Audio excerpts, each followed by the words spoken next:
Morning, everyone. So my name is Nicole Kinney, and I am the regional sport consultant with Sport Nova Scotia here on the beautiful South Shore, so Lunenburg, Queens, Shelburne, and Yarmouth County. So I'm excited to be joining you again for another wonderful year of Shattering the Glass. So I've been with it since day one when we started on the South Shore with a community champion who had this brilliant idea. So along with my current role in sport, I've always been involved in sport at various levels throughout the years. Growing up with two older brothers, I kind of got pushed into it all and I loved it all. So my main focus went to athletics, being a thrower, and then I put my passion back into throwing as a coach. So I'm pleased today to introduce our moderator and our panelists. So our moderator is going to be Heather Beaton, who's the PRO admin coordinator for Recreation Nova Scotia. So in her free time, she also coaches with University and Canada Games teams for track and field. And excited to be part of the conversation around women in sport and advancing participation locally. So our panelists for today, like Lindsay had mentioned, so we have Chelsea Currie, who has been a program coordinator for the CBRM Recreation Department since 2019. Beforehand, she studied sports psychology at University of Ottawa, where she was able to conceptualize the importance of sport for personal excellence and wellness across the lifespan. She's particularly passionate about creating opportunities for girls and women to get involved in sport, no matter what the age or stage, whether for the first time or the first time in years. As a community coach, programmer, her philosophy holds that sport in its essence should be about having a positive experience and that a good coach can make all the difference. And next we have Kim Primer, who's a mom of two young kids, both who finds herself at the hockey rink with the kids more nights than she's home. Becoming involved with the local hockey community has helped her family transition from their recent relocation from Ontario to Cape Breton. The Blizzard Female Hockey Association was one of the clubs that took part in the She Plays Grant initiative and is doing really exciting things in Cape Breton. So just as I look, do we have, oh, man, Heather's coming in right now. Yeah. It's like I was going to hand it to Heather. She's just joining us. Heather, you were just in time to ask our wonderful panelists their questions today, if you're ready for that. Yeah, absolutely. Sorry, my timing must have been off there. Yeah, so tell us more about your program. How did it come about? And we'll start with Chelsea. All right. Hello, everyone. My name is Chelsea. Thank you so much for the introduction. So GirlBoss Bootcamp was an idea that kind of came out of the trends that we're all familiar with, where girls 9 to 16 are just dropping out of sport exponentially. And we saw that, really show its teeth as well during COVID. And we kind of understood that at the end of the day, we're just trying to retain girls in sport at this point. And so when I think about this in terms of just my education and my own experience in sport, I try to think of it in a lifespan perspective. After high school or after university sport was over, it was an idea of like, well, I know who am I? This identity crisis was happening where it was like all my energy and all my resources and all my time and all the people in my life were focused in sport. And I spoke to one of my mentors is Dr. Bettina Callery. She was telling me about master sport and how like they're developing research to coach adults. And for me, I don't know why, but it was never a thought of, well, what am I going to be when I'm not a university athlete anymore? So then it was a question of how do we reconceptualize sport in the CBRM so that it's understood as something that's not just going to happen until you're 18. And you don't have to be the one that's going to the Olympics or going to university to play sport. You can literally just keep doing this thing that you love with the people that you love and have fun. And that's okay. That's enough. So GirlBoss Bootcamp kind of came out of that whole idea of how can we reframe this and give as many options and opportunities for these girls and non-binary participants to just participate in a variety of different sports. And so what we try to do is program for usually 4 to 6 weeks in a season at a time. And we'll bring in a variety of non-traditionals. So we have the Shred Sirens out of Glace Bay, who do a girls' skate night every Sunday. And so we brought them in to facilitate the sport. And these kids were so pumped because they were never given a helmet and a skateboard and said, you can do this regularly as well. It doesn't just have to be soccer or basketball or the 2 or 3 things that you're doing in gym class. So it's beneficial in two ways, because the participants get to try a bunch of different things together, be vulnerable and be silly and have fun, and really it takes the pressure off of trying that new thing. And then on the other side of it, we also get to give some exposure to those really smaller sport clubs. So we've brought in rugby, we've brought in skateboarding, we're working on getting archery in. And if the kids have a good time, then they can then maybe transition into joining that club. And so we're trying to channel these pathways in as well. So it really has been an amazing experience so far. And we're open to as many partnerships as we can kind of grab hold of.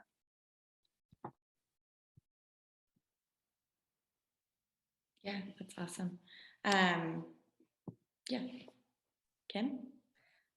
Thank you. And thank you for the opportunity to have me here.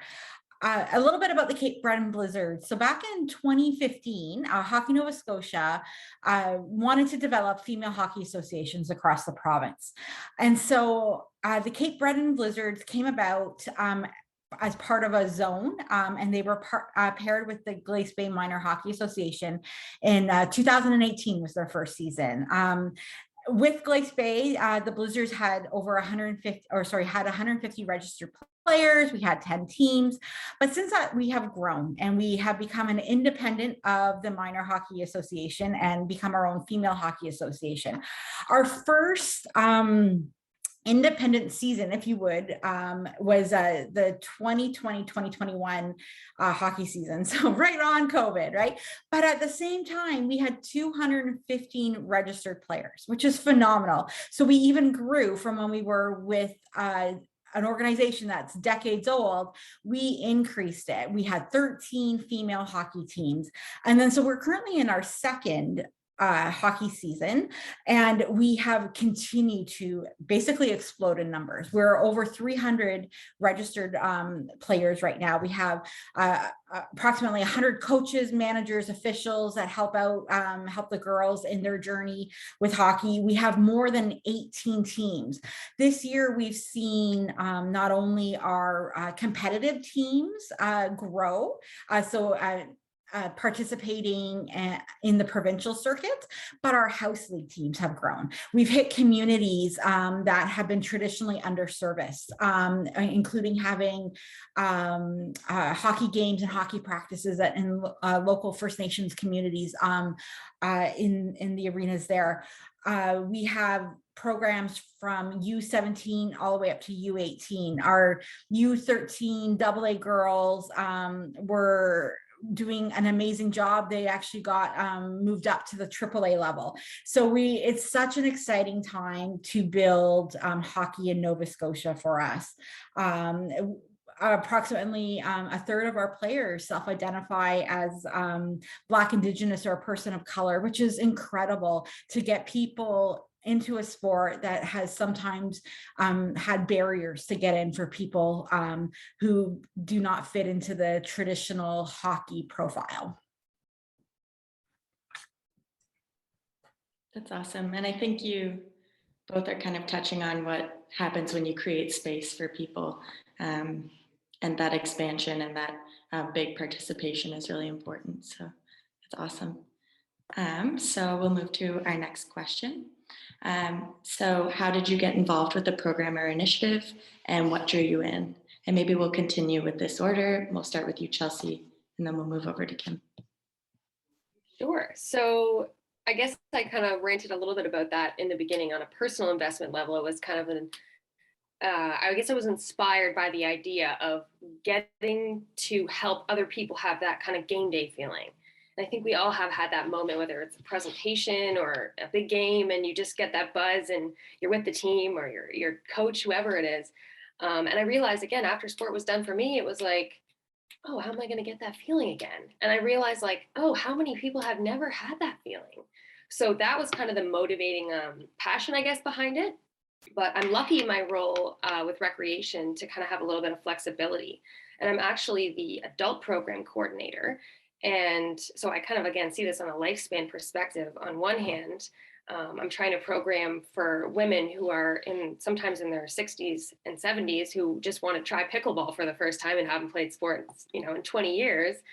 And I'm trying to fill that gap of like, okay, well, how can we work with the younger girls and women and non-binary participants again, so that they don't have that gap, so that they find a sport or two sports or are just motivated to try a bunch of different things over the course of their life so that they don't ever stop playing sport.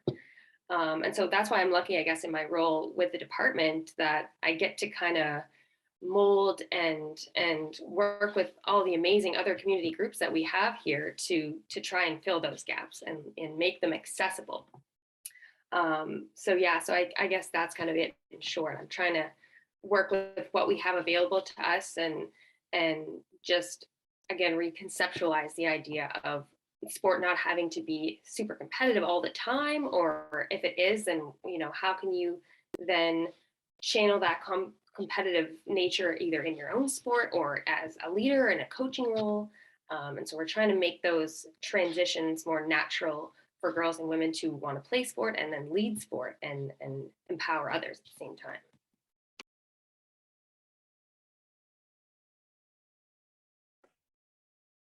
Thank you.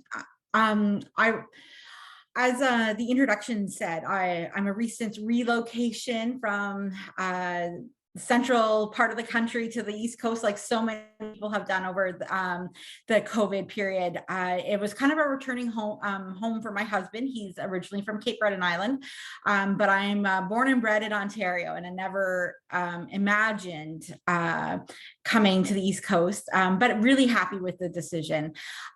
In my opening, I do have two kids. I have a daughter who's 11 and a son who is 9, and they both, because of their birth years, are actually quite often at the same level. Like for hockey this year, they're both in the Adam or the U11 level. So it gives me kind of a unique perspective because Kaylee is with the Cape Breton Blizzards, and I see kind of what happens with her organization. And then I also see how Ryan's experience is being in a older organization, more traditional, and kind of what doors are open to him as well.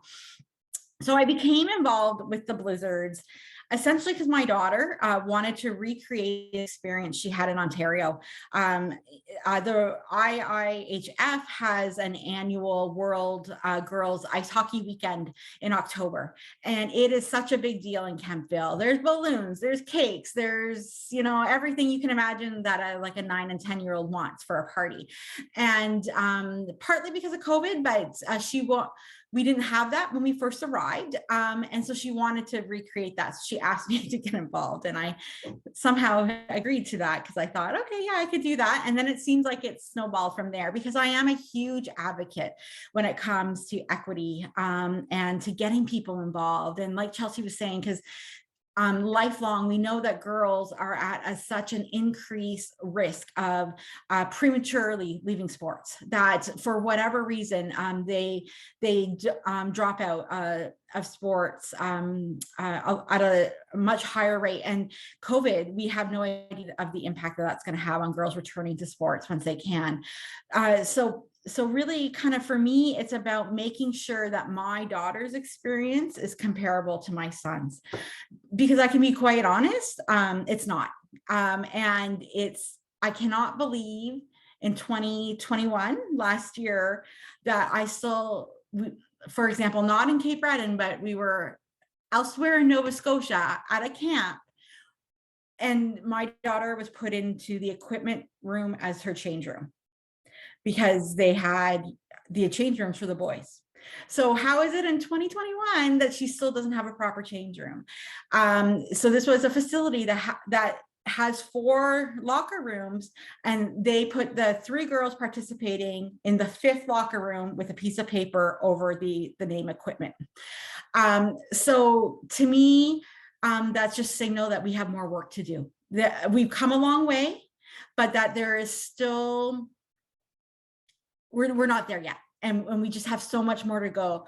And as Chelsea was saying, like, this is such an opportunity to develop future coaches, future,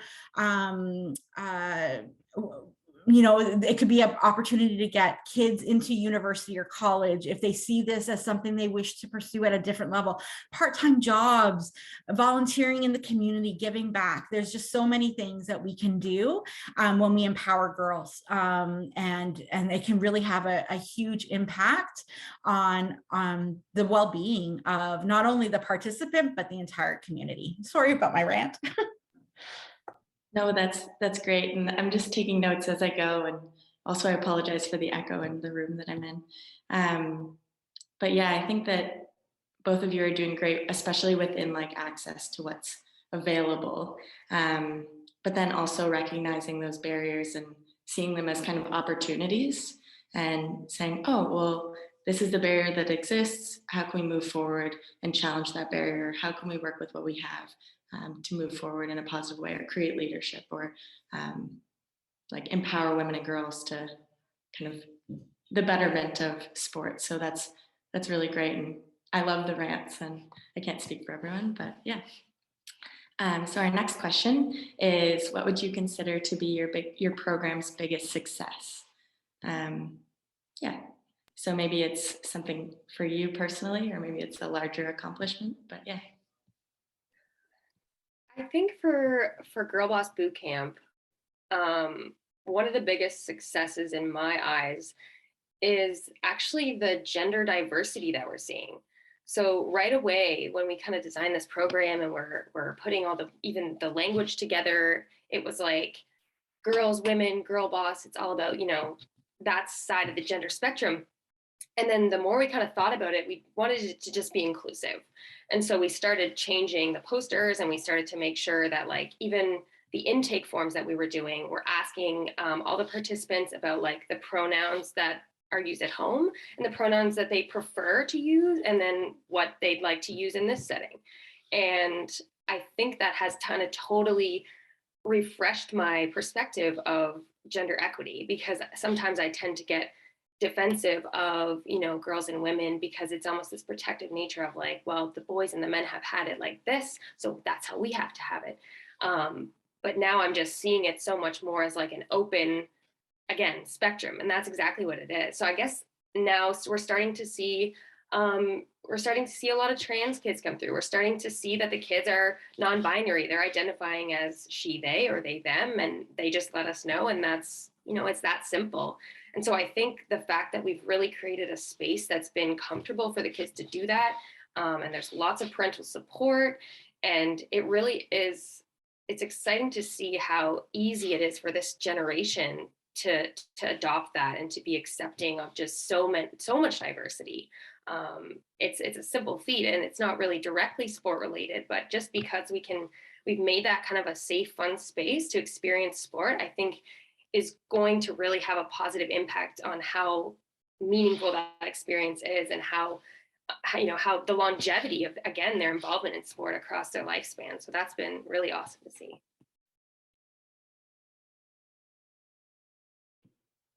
And maybe just how they move into leadership roles later as well.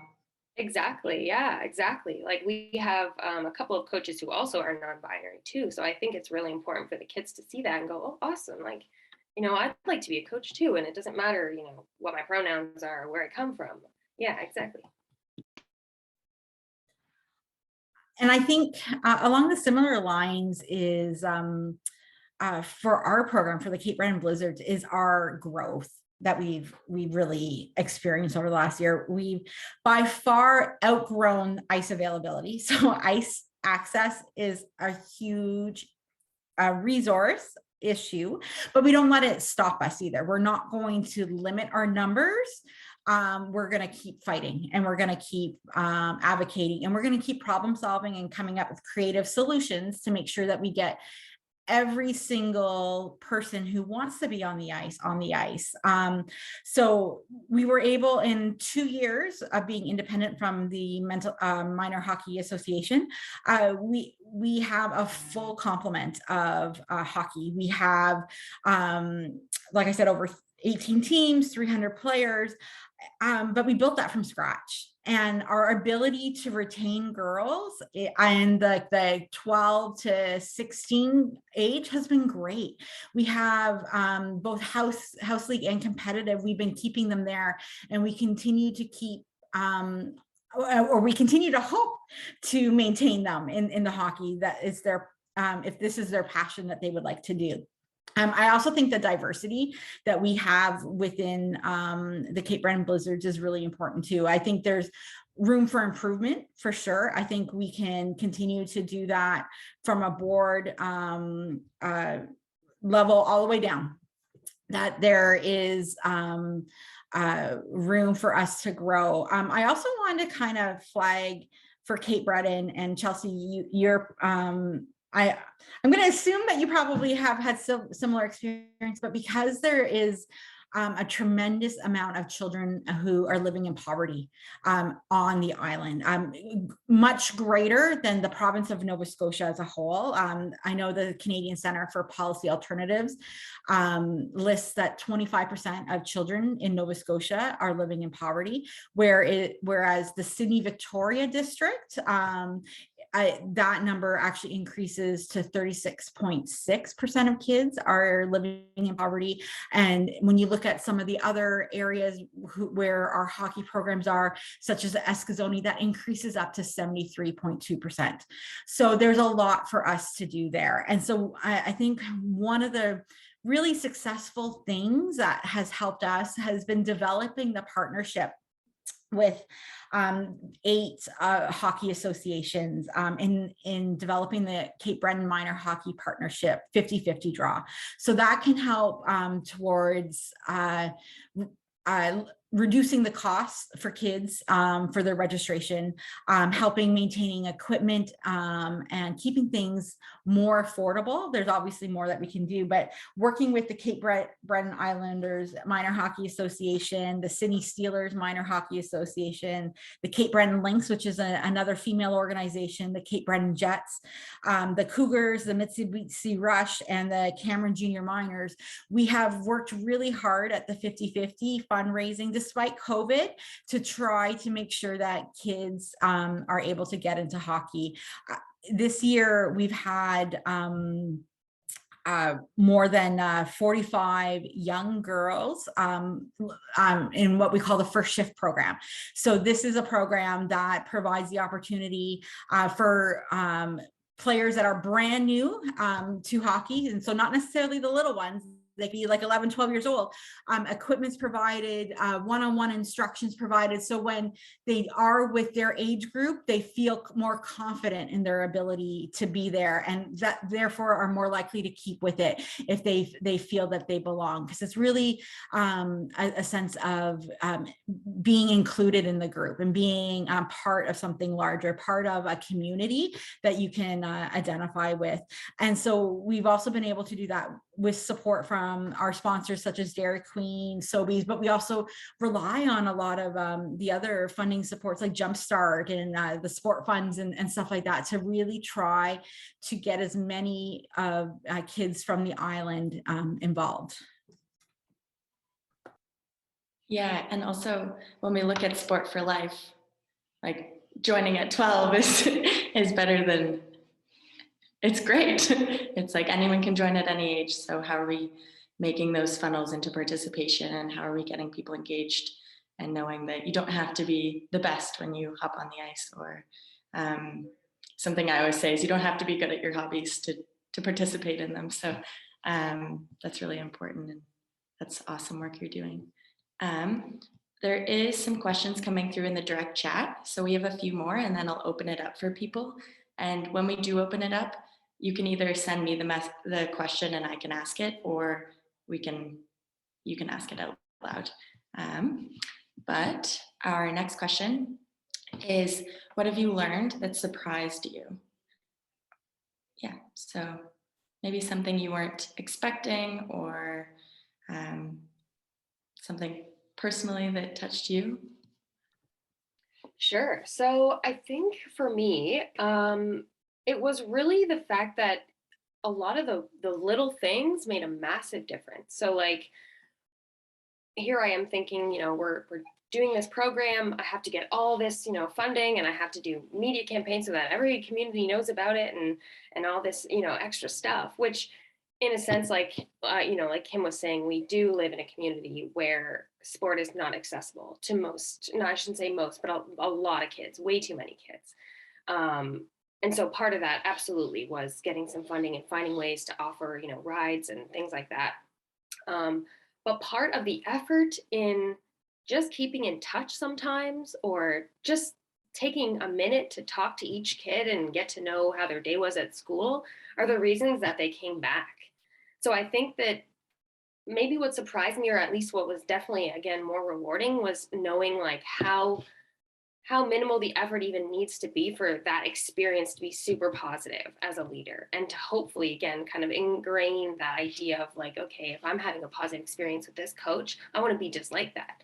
And so it was things like, if the program was halfway through and we got shut down due to COVID, well, I'm making sure that I have like a stockpile of all the participants that were registered, so that as soon as we're able to get going again, these are the first people to hear about it and the first ones to know. And it just shows that the parents, A, and then the kids, B, that like, we're thinking about you and we want you back, and we want to make sure that you're coming back and you're having a good time because you belong here. And that means a lot. And I think everything from, again, sending those emails to getting matching t-shirts and creating that sense of team unity. And like, I love that you have your logo up, Kim, because that team pride is so important for the kids to be like, yeah, I'm a part of this and I represent this. And I know that everyone here has my back as well. So it's so many little things that you can do as a leader and as a coach that just show that you care that these kids are here. And if you care that they're here, then they're going to care about coming back.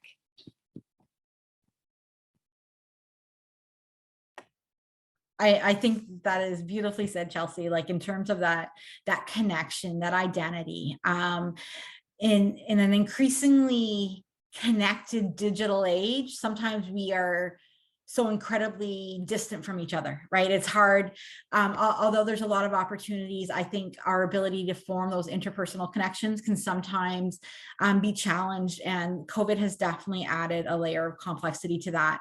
I think I'll, on a personal level, like, again, just how amazingly watching my daughter develop, with all of the challenges that we've had, relocating like 2 provinces over during COVID, and going from a purely French school system into a different school system, and some learning challenges.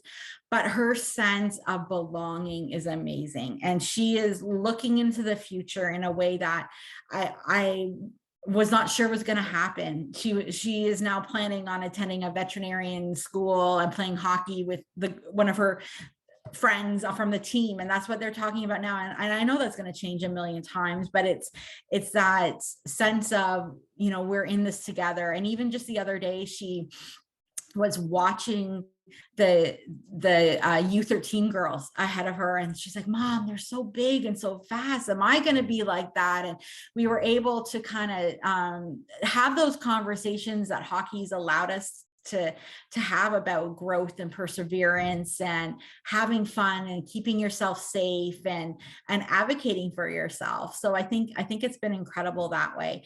I think on a more concerning aspect is the ice allocation. I know that there is a lot, like there's by no means there is enough ice for the amount of kids that we have there. 100%, but it seems like the burden is on the Female Hockey Association to maybe use ice that isn't as safe, or isn't even owned by the Cape Breton Regional Municipality. I'm not going to get into the kind of all the numbers and details, but all I know is that, again, my son, being at the same level, has never played in the rink where my daughter always is. And it's a rink that's run by volunteers and they do their best. But that gives an unconscious and probably unintended message that girls hockey is less than. Nowhere does the Cape Breton Blizzards have their logo on a door or their pictures of their history of what they've accomplished in the CBRM. They think that this volunteer rink that when my husband played in it like 50 years ago is their home rink, but it's not, right? So our next focus is really making sure that all kids in hockey, not just the Blizzards, but all kids, I think, deserve to find a home place. And I think when we start asking some maybe uncomfortable questions for a group that has been maybe traditionally marginalized, it can only improve things for everyone, right? Because we want to say like, oh, well, you know, like the say the Toronto Maple Leafs, I'm not going to use like a local thing, they have their door there, but where's the Blizzards, right? Like, and asking, and then it's like, okay, who else are we missing in this equation? Who else is not represented us? So I think that's one of the things I'm surprised that it still exists, but I think it's something that we can address, and we can address it together. Yeah, I feel like you're both kind of talking about the togetherness that can be created within sport, but how easily we can kind of lose that within like a logo or the space seeming safe for some people and not safe for others. So yeah, we're lucky to have people like you trailblazing in those spaces and really making that space and noticing those things that are important to young people and important to everyone. So yeah. So my last question is, do you have a sense that the initiative has helped grow or retain girls that took part in the program? So the retention and how people have been interacting with your programs beyond the initial contact. Sure. So I'd say relative to probably Kim's team and Kim's program, ours is a little bit more small scale. But I do have one example, and it kind of has, again, lit the fire to make sure that now that things are slowly getting back to normal, or I hesitate to say normal, that hopefully we can continue to have a similar impact. But I had one young girl, she was only 9, and she showed up with so much fire and energy every week and didn't care what we were playing, whether it was dodgeball or we could sit on the floor and talk, and she'd be amped to do that too. But it was actually the skateboarding group that came in, and every single week after that week, she was like, can we skateboard again, please? Please. Can we skateboard again, please? Santa's actually going to bring me a skateboard this year. So like, and then she actually has started going to the shred sirens every Sunday. So like that in itself is exactly what we're trying to accomplish. Like we're trying to at least bring, you know, X, Y, and Z community groups together so that the kids are like, oh, I didn't even know I could do that here.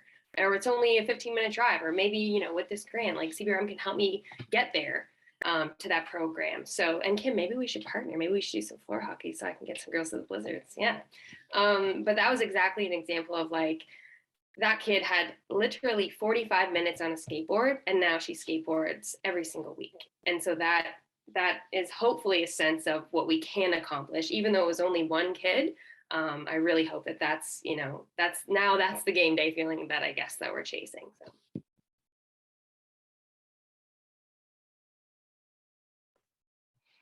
Yeah, I think those stories are so important to highlight, right? Like in terms of really going down to that granular level, because as leaders, we never know who we're going to impact, and we never know how or when, right? So I think, and like I'm always thinking of the kids, but it could be anyone in any community, right?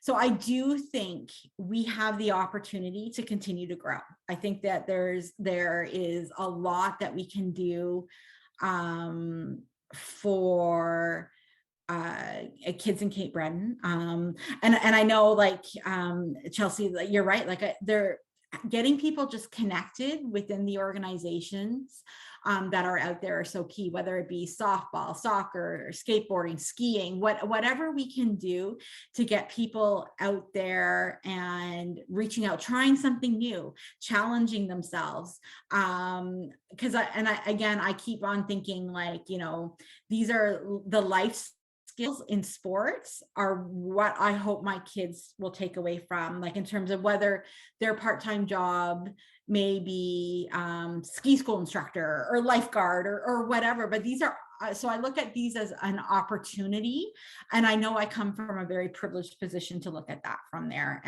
And so I want to make sure that I reach out to as many people as we can to help out, to help lessen maybe some of the barriers that they might be experiencing in order to get their children involved in a way that the kids want, right? Obviously, I'm not about thinking Kaylee's going to be like the next gold medalist on Team Canada or whatnot.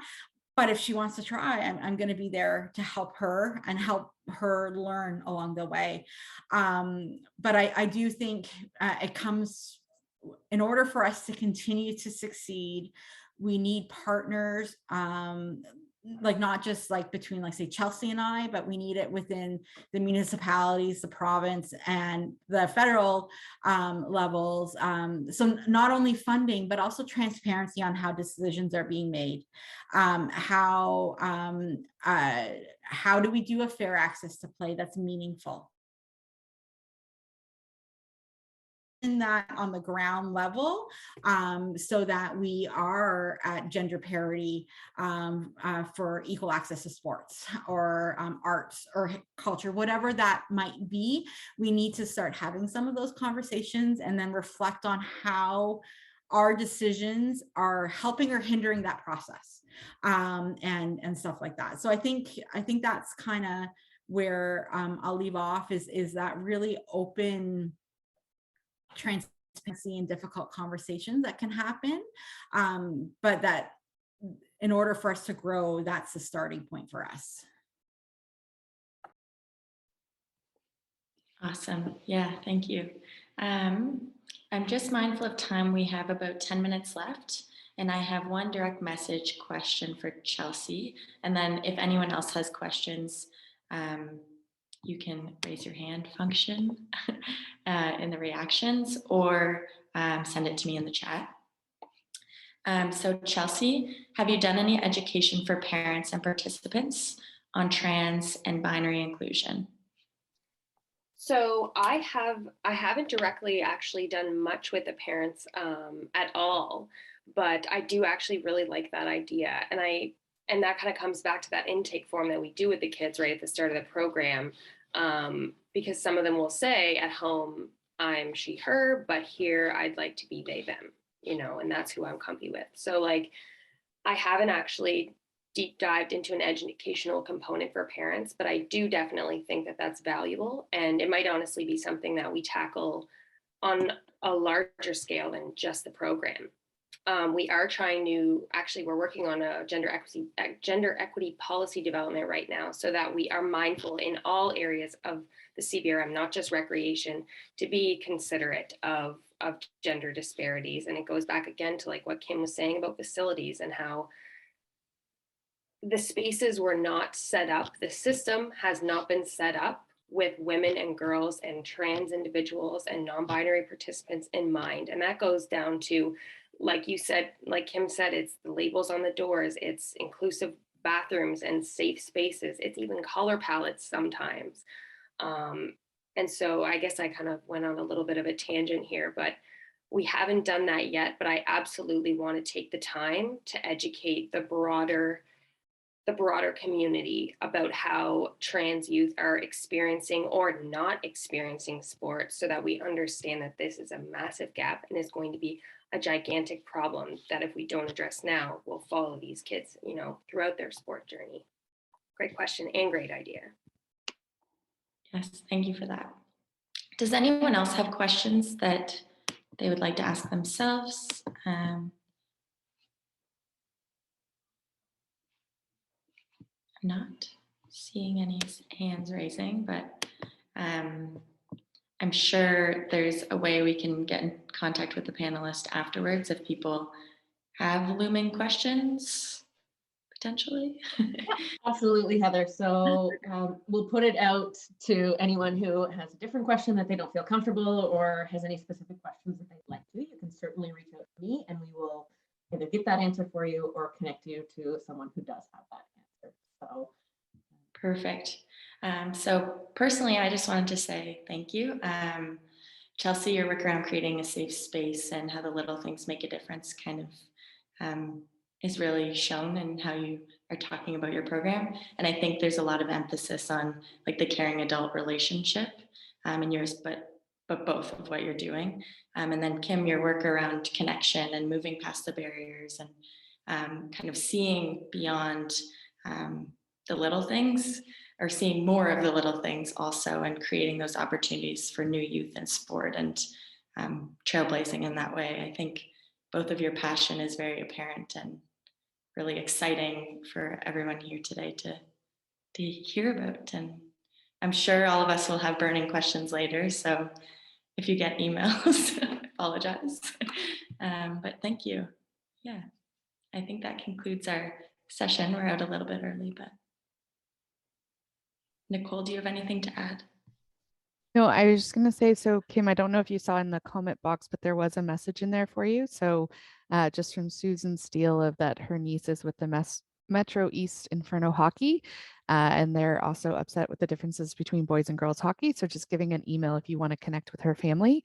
So we'll make sure that we get that over to you so that you guys can connect. So love seeing all the connections and everyone being able to reach out and create that network. And thank you both so much for, it was awesome to listen and hear all the exciting work that's happening. And it just makes you so excited. And, you know, to see that all the support for females in sport and recreation and physical activity, it really is, you know, making the difference here in Nova Scotia. And I think we're really starting to try and move that bar a little bit, you know, that is always hanging there, but all of the great work that we're seeing today and the ones, you know, from previous is just showing that we're getting there. There's still a lot to do, but the little things, I think, is the big one. You know, it's the little things that make the difference. So thank you so much for all your work you guys do in the community and for coming on here with us today.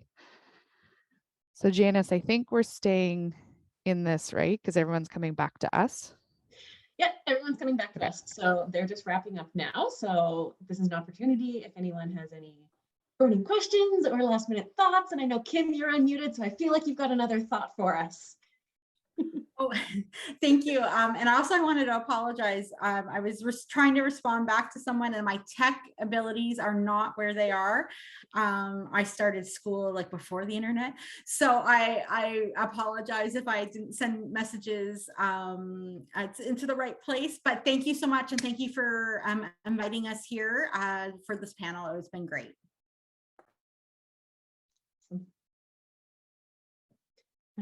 So we've got about 5 minutes before everyone will join us back in this room.